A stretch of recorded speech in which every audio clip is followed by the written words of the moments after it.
45세 그녀에게 찾아온 마지막 봄. 비가 내리던 어느 날 아침, 39살의 일본 여성 사토 유카는 늘 그렇듯 조용히 커튼을 열었다. 오늘도 비가 오네. 이혼한 지 7년. 아이도 남편도 없는 집. 아침 식탁에는 한 사람 몫의 토스트와 커피만 놓여 있었다. 회사와 집. 회사와 집. 누구에게도 패 끼치지 않고 누구에게도 상처받지 않으며 살아온 시간. 그렇게 살면 마음이 편할 줄 알았다. 하지만 어느 순간부터 집에 돌아와 불을 켤 때마다 유카는 자기 자신에게 속삭였다. 이 집 너무 조용해. 그리고 그 말이 공기 속으로 사라질 때까지 가만히 서 있다. 외로움은 울지도 않고 소리도 내지 않는다.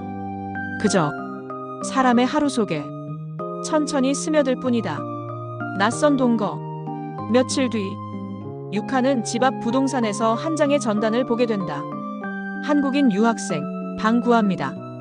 조용하고 깨끗하게 사용합니다. 요즘 일본에서 한국인은 낯설지 않았다. 드라마, 음악, 여행, 그리고 무엇보다 예의 바르고 성실하다는 인식. 유카는 잠시 망설였지만 텅 빈 집의 한 방을 떠올렸다. 잠깐 사람 소리라도 들리면 좋겠지. 며칠 후 키가 크고 단정한 젊은 남성이 현관에 서 있었다. 안녕하세요. 저는 한국에서 온 박준호라고 합니다. 또박또박 일본어로 인사하는 청년. 고개를 깊이 숙이는 모습에 유카는 속으로 놀랐다. 요즘 젊은이인데 참 예의가 바르네. 동거는 예상보다 편안했다. 준호는 신발을 가지런히 정리했고 쓰레기 분리수거를 정확히 했고 저녁이면 조용히 공부했다. 유카가 퇴근해 돌아오면 이미 욕실은 청소되어 있었고 거실 바닥엔 먼지 하나 없었다. 이런 건 제가 할게요. 신세를 지는 입장이니까요. 그 말에 유카는 웃었다. 우리 집에 온 아들이 하나 생긴 것 같네. 그날부터 두 사람의 관계는 집주인과 하숙생이 아니라 엄마와 아들 혹은 누나와 동생처럼 변해갔다. 흔들리는 마음. 계절이 바뀌었다. 어느 여름 저녁 유카가 열로 쓰러졌을 때였다. 사토상, 괜찮아요. 준호는 급히 유카를 병원에 데려가고 약을 챙기고 죽을 끓여 식탁에 올렸다. 유카는 뜨거운 죽을 한 숟가락 먹다. 문득 눈물이 맺혔다. 이 사람, 내가 마지막으로 누군가에게 이런 보살핌을 받은 게 언제였지? 그날 이후 유카는 이상한 감정을 느끼기 시작했다. 준호가 늦게 돌아오면 괜히 시계를 자주 보게 되고 새 셔츠를 입고 나가면 잘 어울리네 라는 말이 입에서 먼저 나왔다. 그리고 자기 자신에게 놀랐다. 나는 지금 무슨 생각을 하는 거지? 나이 차이 15년. 국적도 다르고 이혼 후 지금까지 한 번도 다시 사랑할 생각조차 하지 않았던 자신. 하지만 집안에 함께 흐르는 공기, 식탁에서 마주 앉아 나누는 대화, 조용한 밤에 들리는 공부하는 소리. 이 모든 것이 어느새 유카의 하루를 지탱하는 이유가 되어 있었다. 여자의 용기. 가을이 왔다.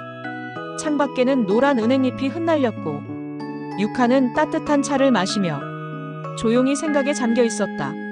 이대로 시간이 흘러 준호가 졸업하면 이 집을 떠나겠지. 그 상상을 하는 순간 가슴 한쪽이 서늘해졌다. 그녀는 인정하고 싶지 않았지만 이미 알고 있었다. 이 감정은 단순한 정이 아니었다. 어느 날 저녁 준호가 조심스럽게 말을 꺼냈다. 사토상, 내년 봄이면 졸업이에요. 아마 도쿄에서 취직을 준비하게 될 것 같아요. 유카는 웃으며 말했다. 그렇구나. 잘 됐네. 하지만 그날 밤 유카는 잠을 이루지 못했다. 이별을 앞둔 사람처럼 가슴이 아팠다. 며칠 후 비가 내리던 밤 유카는 술 기운을 빌려 평소보다 조금 늦게까지 거실에 앉아 있었다. 준호가 방에서 나와 말했다. 안 주무셨어요? 유카는 잠시 망설이다가 말했다. 준호군, 잠깐 앉을래? 따뜻한 조명 아래 두 사람은 마주 앉았다. 유카는 손에 든 찻잔을 바라보며 천천히 입을 열었다. 나는 이 집이 이렇게 따뜻해질 줄 몰랐어. 준호는 아무 말 없이 듣고 있었다. 처음엔 그냥 방 하나 빌려주는 거라 생각했는데 어느 순간부터 집에 내가 없으면 허전해졌어. 공기가 조용히 흔들렸다. 유카는 숨을 고르고 마침내 말했다. 나는 너를 가족 이상으로 생각하게 된 것 같아. 긴 침묵. 준호는 놀란 눈으로 유카를 바라보았다. 유카는 서둘러 말을 이었다. 알아. 나이도 국적도 세상의 시선도 전부 이상하게 보일 거야. 하지만 내 마음은 거짓이 아니야.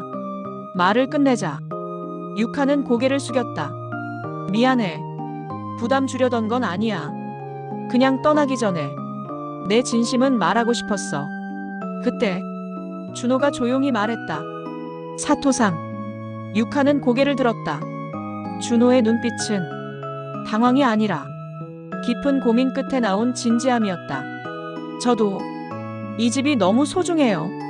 그리고 사토상은 제게 단순한 집주인이 아니었어요. 유카의 눈이 흔들렸다. 선택과 여운.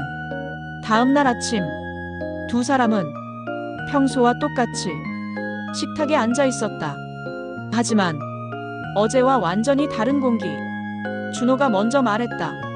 사토상, 졸업 후에도 여기 계속 살아도 될까요? 유카는 잠시 멈췄다가 조용히 웃었다. 방세는 올릴 거야. 준호도 웃었다. 그건 각오하고 있습니다. 시간은 천천히 흘렀다. 준호는 취업을 했고 유카는 여전히 회사를 다녔다. 이웃들은 처음엔 수군댔지만 두 사람이 함께 웃으며 장을 보는 모습을 보고 점점 아무 말도 하지 않았다. 행복은 거창한 선언이 아니라 매일 반복되는 평범한 저녁 식사 속에 있었다. 어느 겨울밤 유카가 말했다. 가끔 무섭지 않아? 나와 함께 있는 것. 준호는 따뜻한 차를 내밀며 말했다. 사토상과 함께 있는 건 제 인생에서 가장 자연스러운 선택이었어요. 유카는 조용히 웃었다. 그리고 말했다. 그럼 앞으로도 잘 부탁해. 세상은 종종 사랑에는 정해진 형태가 있다고 말한다. 하지만 사람의 마음은 국경도 나이도 상식도 가끔은 조용히 넘어선다.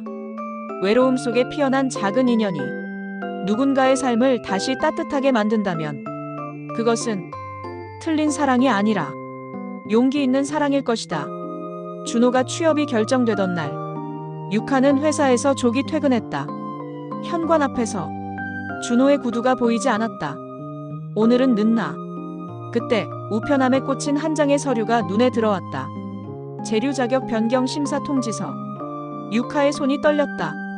준호가 일본을 떠나야 하는 건가? 밤 11시. 현관문이 열렸다. 준호가 고개를 숙인 채 들어왔다. 사토상. 회사에서 연락이 왔어요. 비자 연장이 거부됐습니다. 유카는 아무 말도 할 수 없었다. 준호가 이어 말했다. 2주 후면 한국으로 돌아가야 합니다. 집안이 무너지는 소리가 들리는 듯했다. 유카는 천천히 말했다. 그럼 우리는 어떻게 되는 거야? 준호는 고개를 떨군 채 말했다. 제가 더 노력했어야 했는데 죄송합니다. 그 순간 유카는 더 이상 참지 않았다. 나는 너를 아들처럼 생각한 적 없어. 나는 한 사람의 여자로서 너를 사랑하게 됐어. 정적. 준호가 고개를 들었다. 그의 눈에도 눈물이 맺혀 있었다. 저도 사토상을 떠나기 싫어요. 다음 날 유카는 회사를 그만두었다. 그리고 변호사를 찾아갔다. 2주 후 공항. 출국 심사대 앞에 선 준호.